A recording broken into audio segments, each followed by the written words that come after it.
Hello everyone, আপনারা সবাই কেমন আছেন? বিদেশে দিন যাপনের আরও একটি ভ্লগে আপনাদের সবাইকে স্বাগত জানাই। আজকে বুধবার, এই এখন বেলা 1:30 মতো বাজে। বাবুকে নিয়ে চলেছি। আজকে যেহেতু বুধবার বাবুদের স্কুল ছুটি, তো এর জন্য ওর থাকে স্পোর্টস ক্লাস। তো সেটা 1:30 থেকেই শুরু। তো আমাদের খুব দেরি হয়ে গেছে, এখনো 10 মিনিট লাগবে বাস আসতে। তারপরে আমরা যাব। বাস স্ট্যান্ডে দাঁড়িয়ে আছি। আর আজকে না খুব গরম পড়েছে, মানে বেশ গরম, 16 থেকে 17 ডিগ্রি মতো তখন বাইরের টেম্পারেচার। ভালোই রোদ উঠেছে। আর 16-17 ডিগ্রি মানে আমাদের কাছে গরমই লাগে, কারণ আমরা যেহেতু সবসময় মাইনাসে বা 1-2 ডিগ্রিতে থাকি। আর খুব ভালোও লাগছিল, অনেক দিন বাদে। এখন তো স্প্রিং চলে আসবে, তারপরে ফল শুরু হবে, কারণ এই শীতকালে তো সারা গাছের পাতা টাতা সব ঝরে যায়। এরপরে এই সময় গাছের পাতা গজায়, ফুল গজায়। ওয়েদারটা বাইরে খুব ভালোও ছিল, ভালোও লাগছিল দেখতে।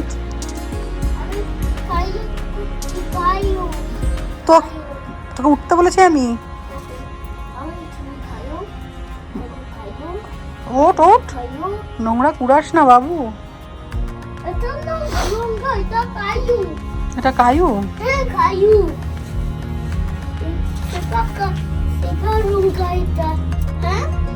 তো তুই এরকম করে ভদ্র সভ্য হয়ে বসতে পারিস না? তুই ভদ্র সভ্য হয়ে বসতে পারিস না?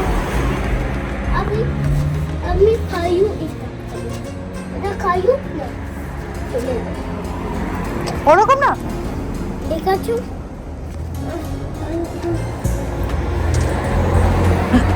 কটা এখন তো কটা আছে আমাকে বল।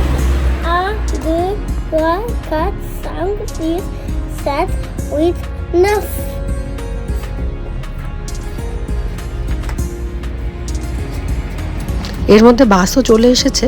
আর আমরা বাসে উঠে 3-4 মিনিটের মধ্যেই পৌঁছে গেলাম এই বাবুর এইখানে স্পোর্টস ক্লাসে। এখানে একটা জিমনাস আছে, জিমনাস বলে ফরাসি ভাষায় আর কি। তো একটা ক্লাব মতো, সেখানে ওদের স্পোর্টসটা শেখানো হয়, মাল্টি স্পোর্টস। ওরা বিভিন্ন রকম অ্যাক্টিভিটি করে। এখানে এখন প্রায় 1 ঘন্টা 45 মিনিট মতো এখানে অ্যাক্টিভিটি করবে।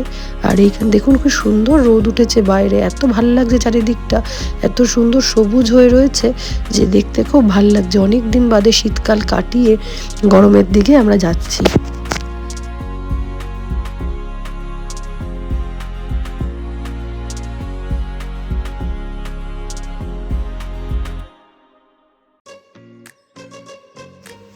বাবুকে ক্লাসে ঢুকিয়ে এবারে এতটা টাইম আমি কি করব আমি খালি ভাবছিলাম, কারণ বাড়ি গিয়ে আবার বাড়ির থেকে আস্তে আস্তে পুরো টাইমটাই চলে যাবে, আমার বাড়ি যাওয়াটা তখন বেকার হয়ে যাবে। তাই ভাবলাম যেহেতু আজকে বুধবার, এখানে দেখুন এত বড় এই যে ওপেন মার্কেট মতো, যেটা আমাদের এখানে প্রত্যেক বুধবারই বসে, বুধবার, শুক্রবার আর শনিবার 3 দিন বসে। তো সেই মার্কেটটা দেখলাম আজকে বসেছে, এবং অনেক বড় পরিমাণে বসেছে, আর প্রচুর জিনিস ছিল। ভাবলাম কি এইখানেই ঢুকে যাই, কিছুক্ষণ এখানে ঘুরে ঘুরে কাটাতে কাটাতে কখন যে টাইমটা কিল হয়ে যাবে মনে হবে না। আর এখানে আজকে এত বড় মার্কেট বসেছে, আর এত জিনিস বসেছে, এত ভালো লাগছিলো। আর ওখানে ওই ম্যাটগুলো আমার খুব পছন্দ হচ্ছে, 10 ইউরো করে বিক্রি হচ্ছে। আর এইখানে যে এই ব্ল্যাঙ্কেটগুলো এত ভালো কোয়ালিটি ছিল, 35 ইউরো করে বিক্রি হচ্ছিল। যদিও ভাবছিলাম যে এখন তো মোটামুটি গরমের দিকেই যাচ্ছি আমরা, তো এখন ব্ল্যাঙ্কেট কিনে আর কোনো লাভ নেই। তো তারপরে ওইখানে আমি আর ভিডিও করতে পারিনি, তো সেখানে ভিডিওটা স্টপ করে দিয়েছিলাম। এটা হচ্ছে আবার পরের দিনের ভিডিও। পরের দিন সকালে বাবুকে স্কুল থেকে দিয়ে এসে এখানে আমি আজকে তাড়াহুড়ো করে না কাজ করে নিচ্ছি। আজকে আমার আবার একটু বেরোতে হবে বাইরে, আমার একটা অ্যাপয়েন্টমেন্ট আছে। যত তাড়াতাড়ি সম্ভব রান্না করে সব ঘরের কাজ করে বেরোলে পরে বাড়িতে এসে আর তাড়াহুড়ো পড়ে না যে আমাকে এখন সব কাজ করতে হবে। তো এখানে এসে আগেই প্রথম আমার যে কাজটা, বিছানাটা তুলে নেওয়া। প্রত্যেক দিন এই বিছানাটা আমি ঝেড়ে ভালো করে সকালবেলা একবার ঝাড়াঝাড়ি করে পরিষ্কার করি, রাত্রিবেলা শোয়ার আগে একবার ঝেড়ে নিই বিছানাটা। কারণ ছোটোবেলায় একবার কি হয়েছিল, বিছানাটা সকালবেলা পরিষ্কার করার পর রাত্রিবেলা বাবুকে এমনি শুইয়ে দিয়েছিলাম। তো হঠাৎ রাত্রিবেলা দেখি ওর হাত টাতগুলো হঠাৎ ফুলতে শুরু করেছে। হয়তো বিছানায় কোনো পোকামাকড় জাল না খুলে রাখার জন্য ঢুকে গেছিলো, সেটাই ওর হাতে কামড়ে দিয়েছিল। সেই দিনের পর থেকে আর কোনোদিন এমন হয়নি যে রাতে বিছানা না ঝেড়ে আমি বাবুকে শুইয়েছি। তাই এখানে সুন্দর করে চাদর টাদর পাট করে পাতলেও রাত্রিবেলা কিন্তু এগুলো আবার আমার সেই একইভাবে তুলতে হবে। তুলে আবার বিছানা সুন্দর করে ঝেড়ে আবার তারপরে আমি বাবুকে এখানে শোয়াবো। আর যেহেতু আরেকটা ঘর, আমরা যেহেতু মাত্র 3টে লোক, আমাদের 2টো ঘর থাকার জন্য একটা ঘরই আমাদের ইউজ হয়, আরেকটা ঘর এমনিই পড়ে থাকে। তো ওই বিছানাটা আমাদের ঝাড়াঝাড়িও করতে হয় না, চাদর টাদর কিছু পাল্টাতেও হয় না, কারণ ওখানে আমরা যাইও না, বসিও না। 1-2বার যাই, দিনে 2বার থেকে 3বার যাই, 2বার সন্ধ্যে, একবার সকালবেলা ঠাকুর পুজো দিতে, একবার সন্ধ্যে দিতে, আর কিছু সময় ওষুধ টষুধ আনতে বা খুব সাধারণ কাজ ছাড়া আমাদের আরেকটা ঘরে ঢোকাই হয় না। ইউজ হয় এই ঘরটাই আর ড্রয়িং রুমটাতেই মোটামুটি আমরা সারাদিনই থাকি, যতক্ষণ বাড়িতে থাকে। এবার এখানে বালিশগুলো সুন্দর করে একভাবে সাজিয়ে নিচ্ছি, আর যা যা মোটামুটি বালিশ খাটে সবসময় থাকে সেগুলোকে রেখে দিয়ে এবারে যাবো একটু, এই ঘরে আরও কিছু কাজ আছে আমার, কারণ এইবার যখন ঘর থেকে বেরিয়ে যাব আর সেই রাতের আগে ঘরে আর ঢুকবো না। তো এখানে টেবিলটা রাত্রিবেলা এখানে সমস্ত রকম জিনিস টেবিলের উপর রাখা থাকে, সেই টেবিলটা এবার একটু পরিষ্কার করে নিচ্ছি, দিয়ে ঘরটাকে একবার ঝাড়ু দিয়ে আমি এখান থেকে বেরিয়ে যাব, গিয়ে আবার সেই ঢুকবো রাত্রিবেলা শোয়ার সময়। আমরা যেহেতু সারাটা দিন ড্রয়িং রুমেই থাকি, এই জন্য সকালবেলা একবারই এই ঘরগুলো আমার গুছিয়ে নিলেই হয়ে যায়। যেহেতু এখানে বছরের বেশিরভাগ সময় রোদ ওঠে না, তাই আমরা সবাই চেষ্টা করি যে এখানে যখন আমরা ঘর বা বাড়ি দেখব বা যেখানে থাকা শুরু করবো, সেটা যেন অবশ্যই ইস্ট ফেসিং হয়, তাতে অ্যাটলিস্ট যখন রোদের টাইম হবে তখন যেন ঘরের মধ্যে রোদ হয়ে ঘরটা বেশ রোদ গরম হয়ে থাকে, কারণ যেহেতু সবসময় ঠান্ডার মধ্যে থাকি আর ঘরে সবসময় হিটার চলে, ময়েশ্চার পড়ার একটা সম্ভাবনা থাকে, এই জন্য আমারও সেরকম দেখুন পুরো ঘরটাই ইস্ট ফেসিং, সবকটা ঘরই আমার ইস্ট ফেসিংয়ে ঘর। এই যে ঘরে এত সুন্দর রোদ উঠেছে আজকে, কিন্তু বাইরে কালকে ভেবেছিলাম যে খুব গরম পড়ে যাবে দুপুরবেলা, কিন্তু আজকে সকালবেলা দেখছি বাইরে বেশ ঠান্ডা এবং খুব সুন্দর একটা মিঠে রোদ উঠেছে, আর সেটা পুরো আমার ঘরে ঢুকছে।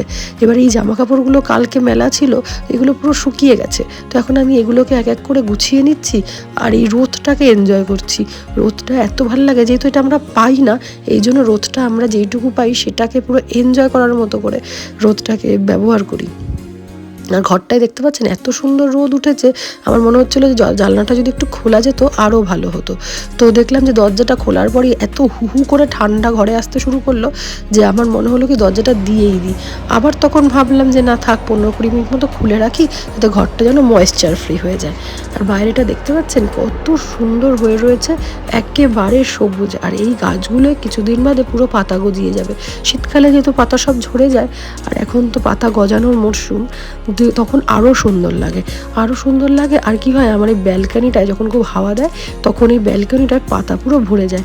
আর এখানে আমার মোটামুটি ঘরের সমস্ত কাজই হয়ে গেছে, যেটুকু গোছানোর দরকার আছে সেইটুকু। এই ঘরটা দেখুন, এই ঘরটা আমার হাতে দিতে হয় না, এই ঘরটা এমনি এরকমই থাকে গোছানো। আর ঠাকুরগুলো দিয়ে বাবুর বাবা সকালে ঠাকুর দিয়ে চলে গেছে কাজে, আর এখানে যা এক্সট্রা যা কাজ ছিল ঘরের সেগুলো হয়ে গেছে। এবার আমার টাইমও হয়ে যাচ্ছে, আমাকে আবার বাইরে বেরিয়ে যেতে হবে। তো আমি এখন বেরিয়ে যাব বাইরে, তারপরে বাইরে থেকে এসে আবার দেখা হচ্ছে। তো বাইরে থেকে চলে এসেছি, এসে এখানে রান্নাঘরে এসেছি, এসে রান্নাটা বসিয়ে দিয়েছি। তখন প্রায় দুপুর 1টা মতো বেজে গেছে। এখানে একটু ওই ডিমটাকে ভাপে বসিয়েছি, দিয়ে পনিরের মতো করে কেটে নেবো ডিমটাকে, দিয়ে সেটাকে একটু ভাপে করব। দিয়ে আমার রান্নাঘরে এই জানলাটা এত সুন্দর, আর বাইরেটা পুরো দেখা যায়, যেহেতু আমার প্রত্যেকটা ঘরই জানলাটা ইস্ট ফেসিং, এই জন্য বাইরেটা না পুরো দেখা যায়। ওই যে দূরে ট্রেন যাচ্ছে, রেল লাইন, এখন রেল লাইন চেকিংয়ের জন্য ট্রেন যাচ্ছে আমার যা মনে হয়, ছোটো ছোটো ট্রেন এগুলো। আর এইখানে দাঁড়ালে না, এই দুপুরবেলা একলা ঘরে, তখন আমি আর কেউ নেই, সবাই যে যার মতো, বাবুর বাবা বাড়ি নেই, বাবু স্কুলে। আর এইখানটা দাঁড়ালে এত নস্টালজিক ফিল হয়, আর অনেক ছোটোবেলার কথা মনে পড়ে যায়, একা একা তখন দাঁড়িয়ে আছি এখানে। দিয়ে দুপুরবেলাটা রান্নাঘরে খুব আর হাওয়াটাও সেদিনকে দিচ্ছিল এত অন্যরকম, পুরো অনেক সময় দেশের কথা মনে পড়ছিল। আর এখানে আমি এরকমভাবে অনেকক্ষণ একা একা দাঁড়িয়েছিলাম, দাঁড়িয়ে থেকে ভাবছিলাম যে বাইরেটা দেখি, ভালোই লাগছে, একা বাইরে, বাড়িতে কেউ নেই, আমি একাই রয়েছি। যেরকম টিভি বা মোবাইল দেখার থেকে একটু নিজের সাথে টাইম কাটানোই আমার যা মনে হয় বেশি ভালো। তো এইসব দাঁড়িয়ে ভাবলাম যে না, আর দাঁড়িয়ে থেকে লাভ নেই, যাই এবার কাজে চলে যাই। তো এইখানে কাজে বলতে এখন রান্না করতে হবে, 1:30 মতো বেজে গেছে। তো এখানে সেরকম কিছু আমি রান্না করব না, এই ডিমটা রান্না করে নেবো, এই ডিমটা ভাপিয়ে নিয়ে একটু ভেজে নিয়েছি, এই ডিমটা রান্না করব। আর দেখি এখানে একটুখানি বরবটি বার করেছি, বরবটিটা রান্না করে নেবো, আর কিছুই না। আর আপনারা চাইলে এইভাবে, যাদের হাতে অনেক সময় টাইম কম থাকে, যেমন আমার হাতে সবসময় টাইম কম থাকে, তো আমি খুব ইজিভাবে রান্না করার চেষ্টা করি। তো সবসময় তো একই রকম আমরা ডিমের ঝোল নয় ডিমের মামলেট দিয়ে ঝোল এরকম তো কিছু খেয়েই থাকি। তাই আজকে ভাবলাম কি একটু অন্যরকমভাবে করি। তো ডিমটাকে টিফিন কারির মধ্যে আগেই আমি ফেটিয়ে নিয়ে ভাপিয়ে নিয়েছি। এবার এখানে একটুখানি পেঁয়াজ টেয়াজ দিয়ে আর আমি কি করেছি তেলের মধ্যে হলুদ দিয়ে নিয়েছি, এই জন্য কালারটা না এরকম লাল হয়েছে। তেলের মধ্যে হলুদ দিলে কালারটা খুব লাল হয়, খুব সুন্দর হয়। আমি দেখেছি, এটা জানতাম না, এটা আমি আরেকটা ভিডিও দেখে জেনেছি ইউটিউবে। তো এখানে ওই ডিমটাকে পনিরের মতো করে কেটে কেটে নিয়ে ওইখানে কষিয়ে নিলাম, কষিয়ে মশলাটা কষিয়ে ডিমগুলো দিয়ে দিলাম, দিয়ে একটু কাঁচা লঙ্কা চিড়ে দিয়ে দিলাম আর উপর থেকে একটু গরম মশলা ছড়িয়ে দেবো। খুব বেশি হলে 15 মিনিট লাগে রান্নাটা করতে, মানে সমস্তটা করতে, ডিম ফেটিয়ে ডিম ভাপিয়ে পেঁয়াজ টেয়াজ কেটে সমস্ত মশলা তৈরি করে রান্না করতে খুব বেশি হলে 15 মিনিট লাগে। তো রান্নাটা আমি করে নিয়েছি। আর এখানে কিছু বাসন আমার ছিল, সেটা ডিশ ওয়াশারে ঢুকিয়ে দিচ্ছি। কিন্তু হাতে খুব একটা বাসন আমি মাজি না, খুব দরকার না পড়লে। আর খুব বড় বাসন, মানে যেমন কড়াইতে আজকে রান্নাটা করলাম, কড়াইটা তো আর ডিশ ওয়াশারে ঢোকানো যাবে না, সেইটা আমাকে হাতেই মাজতে হবে। এছাড়া যা ছোটোখাটো আর যা জিনিস থাকে সব আমি ডিশ ওয়াশারে ঢুকিয়ে দিই, সেগুলো আমি হাতে কিচ্ছু মাজি না। কারণ হাতে এত কাজ করতে গেলে, যেহেতু এখানে আমার কোনো হেল্পিং হ্যান্ড নেই, এখানে সব কাজ আমার নিজেই করতে হয়। তারপরও যদি আরও অনেক কাজ করতে হয় তাহলে তো আর টাইম পাওয়া যাবে না। আর এখানে আমি একটু মাংস করে নিয়েছি একটুখানি অল্প করে, আর ডিমটা করেছি আর একটু বরবটিটা ভেজেছি। তো বাবুকে স্কুল থেকে নিয়ে চলে এসেছি। এরপরে এখানে ওর বাবুর জন্য খেলনা নিয়ে এসেছিল। এবার দেখি বাবু এগুলো নিয়ে এখন খেলবে।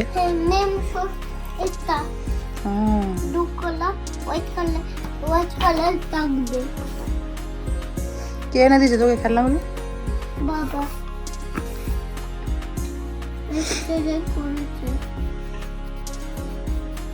করেছে স্টুডেন্ট। তাই?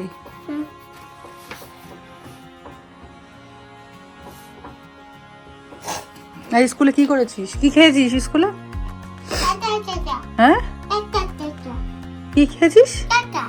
কাকা খেয়েছিস? টাকোস? আর আমি করছি এটা কোমা সাপেল, এটা সাপেল কোমোটা যাই না আমি।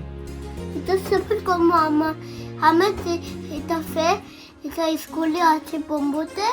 এটার জন্য বোম্বো স্কুলে পাবো, এখানে না পাবো না। না এটা কফে আমার তুমি বোম্বো মারি করেছে। বোম্বো না মনে করবে না, ভেজিটেবলস খাবে করেছে। কি বলেছে? বোম্বো মজা না, বোম্বো মজা করলে কোথায় যাবে? ভেজিটেবলস হসপিটাল না, হ্যাপি বলস। হ্যাপি বলস না, এটা ফুড। ফুড? হ্যাঁ, ফুডের নাম কি? সে তো আমি জীবনের নাম শুনিনি। ওয়াটারমেলন। ওয়াটারমেলন? হ্যাঁ, খাচ্ছে। কে খাচ্ছে? আমি। তুই আর কি ফ্রুট খাস? আর কি ফ্রুট খাস? আমি ওয়াটারমেলন আর ব্ল্যাক ভালো করে ব্ল্যাক এটা। ও না, কি করলি তো?